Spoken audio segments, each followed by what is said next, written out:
नमस्कार। आज हम ईरान पर हुए हालिया अमेरिकी हवाई हमलों और उनके काफ़ी गहरे असर पर बात करने वाले हैं। जी। हमारे पास US air strikes on Iran, nuclear standoff and global impact नाम के विश्लेषण के कुछ हिस्से हैं। हाँ। और हमारी कोशिश रहेगी कि इन स्रोतों से समझें कि मुख्य घटनाएं क्या थीं, उनके पीछे की वजहें क्या हो सकती हैं और फौरी तौर पर क्या नतीजे दिख रहे हैं। बिल्कुल। तो सबसे पहले बात करते हैं कि हुआ क्या। अमेरिका ने ईरान के 3 बहुत ही अहम परमाणु ठिकानों पर हवाई हमले किए। हाँ, ये ठिकाने हैं फोर्डो, नतांस और इस्फहान। काफी महत्वपूर्ण है ये ईरान के लिए। बिल्कुल। और कहा जा रहा है कि इसके लिए बहुत सटीक, मतलब जमीन के अंदर तक मार करने वाले बंकर बस्टर बॉम्ब इस्तेमाल हुए हैं। जी, ये टेक्निक खास तौर पे ऐसे भूमिगत ठिकानों के लिए होती है। अच्छा, अब अमेरिका का कहना है कि उनका मकसद था ईरान की जो परमाणु महत्वाकांक्षाएं हैं उनको रोकना, मतलब कार्यक्रम को धीमा करना। हाँ, ये उनका घोषित लक्ष्य था। लेकिन यहीं पर एक पेच है। जहां आधिकारिक तौर पर यह कहा गया, वहीं राष्ट्रपति ट्रंप के कुछ बयान आए जिनमें सत्ता परिवर्तन जैसी बातें भी थीं। सही कहा। और ये विरोधाभास मतलब काफी अहम है। हाँ, ये दोनों बातें एक साथ कैसे? देखिए, घोषित लक्ष्य सीमित है, सिर्फ परमाणु कार्यक्रम रोकना, पर राष्ट्रपति का बयान वो एक कहीं ज्यादा बड़े, शायद ज्यादा आक्रामक इरादे की तरफ इशारा करता है। तो इसका क्या मतलब निकालें? हमारे स्रोत बताते हैं कि कुछ विश्लेषक इसे अमेरिका की रणनीतिक अस्पष्टता कहते हैं। अच्छा, वो क्या होता है? मतलब जानबूझकर एक धुंधलापन बनाए रखना, साफ न बताना कि असल इरादा क्या है, ताकि ईरान पर दबाव बना रहे। या फिर कुछ दूसरे मानते हैं कि ये शायद अमेरिकी प्रशासन के अंदर ही अलग-अलग मतभेद का नतीजा हो सकता है। अच्छा, अंदरूनी खींचतान वे हो सकती है। हाँ, बिल्कुल।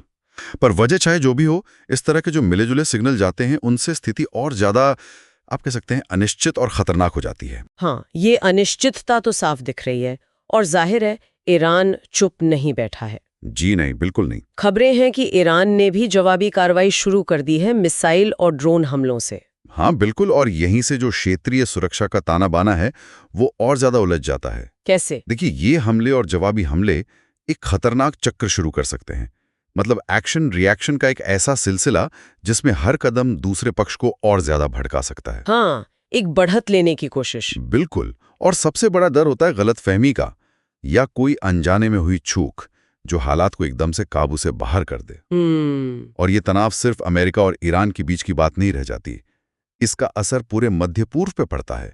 इजराइल है, खाड़ी के दूसरे देश हैं। हाँ, उन पर भी असर होगा। जी, स्रोतों के मुताबिक पड़ोसी देशों में इसे लेकर काफी बेचैनी है, स्थिरता को खतरा महसूस हो रहा है। और जैसा कि ऐसे मामलों में अक्सर होता है, इस तरह के जियोपॉलिटिकल तनाव का असर सीधा वैश्विक अर्थव्यवस्था पर दिखने लगता है। हाँ, वो तो तुरंत दिखता है। हमने देखा कि जून के महीने में ही तेल की कीमतों में करीब 20% से ज्यादा का उछाल आया।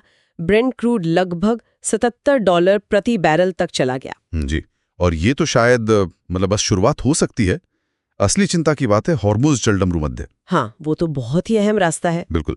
दुनिया के तेल सप्लाई का एक बड़ा हिस्सा वहीं से गुजरता है। अगर ये तनाव बढ़ता है और किसी भी वजह से, चाहे जानबूझकर हो या लड़ाई के चलते, इस रास्ते में रुकावट आती है, तो तेल की कीमतें आसमान छू सकती हैं। मतलब बहुत ज्यादा। हमारे स्रोत इसे वैश्विक अर्थव्यवस्था के लिए गंभीर खतरा मान रहे हैं, खासकर ऐसे समय में। हाँ, खासकर जब कई देश पहले से ही महंगाई और आर्थिक सुस्ती से जूझ रहे हैं। ये एक बहुत बड़ा झटका हो सकता है जिसे संभालना बहुत मुश्किल होगा। सही कहा। तो अगर हम अब तक की बात को संक्षेप में देखें, अमेरिका ने ईरान के अहम परमाणु ठिकानों पर हमला किया। जी। अमेरिका के घोषित मकसद और राष्ट्रपति के बयानों में एक तरह का विरोधाभास है, जिससे इरादों पर सवाल उठते हैं। बिल्कुल।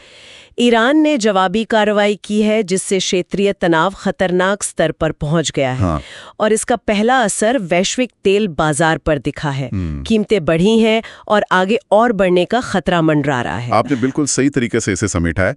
और आखिर में एक विचार जो इन स्रोतों से उभर कर आता है और शायद सोचने पर मजबूर करता है। हाँ, बताइए। वो ये कि ये जो घटनाक्रम है, ये सिर्फ ऊर्जा बाजारों या अर्थव्यवस्था पर फौरी असर डालने वाली चीजें नहीं हैं। ये एक कहीं ज्यादा बड़ा सवाल खड़ा करते हैं। क्या सवाल? सवाल ये कि क्या इस तरह की सैन्य कार्रवाइयां, खासकर परमाणु क्षमताओं से जुड़े इतने संवेदनशील ठिकानों पर हमले, क्या ये अंतर्राष्ट्रीय संबंधों में एक नया खतरनाक नॉर्मल बनते जा रहे हैं? एक नया मानक? हाँ, क्योंकि जब ऐसे कदम उठाए जाते हैं तो उनके अनजाने और अनियंत्रित नतीजे निकलने का खतरा बहुत बढ़ जाता है।